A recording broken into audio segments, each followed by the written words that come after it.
At time of recording, it is October 22nd, 2025. And we are coming closer and closer to the end of the John Cena retirement tour. And if you're a wrestling fan like myself and you've been keeping up with John Cena's retirement tour, you could say that there's more misses than hits here. There's certainly a fair share of good stuff that's come out of John Cena's retirement tour. I think we're going to look back on this point in time and say, okay, there was a few good things, but a few really not so good things. And I'm really here to talk about in this video that basically that final match, John Cena's final match, and I want to say Washington D.C. on that Saturday night's main event, it's got to be a banger. And honestly, the Saturday night's main events that have been happening since they've brought back the concept have been mediocre. The retirement for Goldberg was like, it was kind of a nothing burger for me. I didn't feel much emotion there. I didn't feel much, weight behind Goldberg's retirement. And so naturally, I feel like Saturday night's main event is not the place to do it. If anything, the last place to do it, where you should do it, is WrestleMania. That's where you should retire John Cena. Now, I know that's not probably going to happen because we all also wanted John Cena to retire in Boston. But again, sometimes things don't play out how we want them to because we're not in charge of the whole thing. But this is a determining factor of where the WWE is right now, or Triple H is right now. And we have to consider the fact that perhaps this could be one of the biggest fumbles in wrestling history, one of the biggest failures in wrestling history. The John Cena retirement tour should have been replaying all the greatest hits and maybe trying a couple of new hits, trying some new rivalries, trying something, something fun and new for John Cena. But instead, we started off really strong. There was a lot of red flags early on with John Cena being eliminated by Jey Uso at the Royal Rumble. You could brush that off. I personally thought, okay, we're going to see throughout the year John Cena get more and more desperate with the way he's going to try and win back the World Championship. And he's going to do some more desperate things. He wouldn't go full heel turn, but he would ultimately try his best to become world champion again, beat that 17 world championship record. Beat that 16 championship world record by becoming 17-time world champion is what I actually mean. But by doing heel tactics, low blows, dirty things to try and win the world championship, but not actually going full heel. And while we did get a great heel turn out of John Cena, we didn't see the payoff because The Rock decided to step in and be a punk ass by stepping out afterwards and never coming back. I have a theory that he's probably going to come back and ruin another storyline, but that's a video for another day.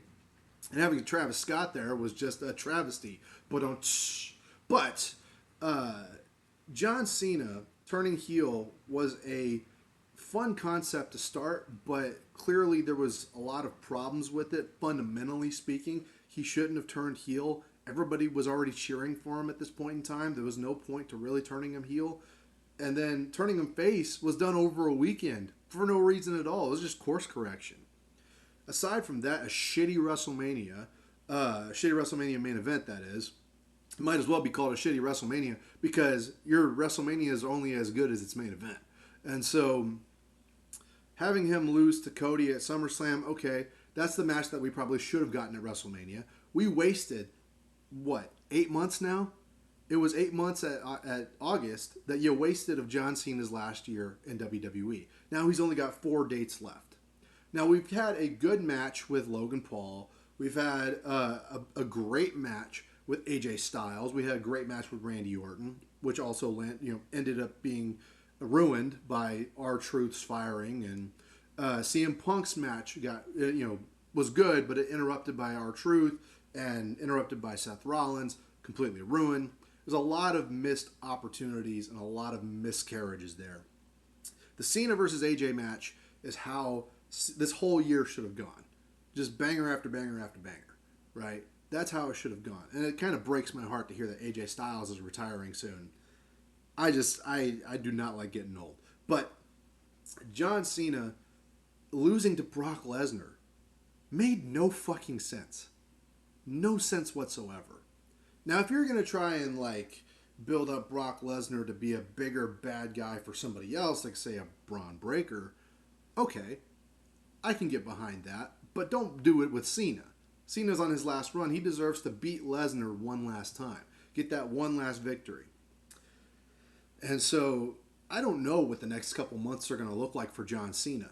We're getting close to the end of the retirement tour. It's almost, it's almost the end of October. There's only 2 months left and only 4 dates of him being on TV.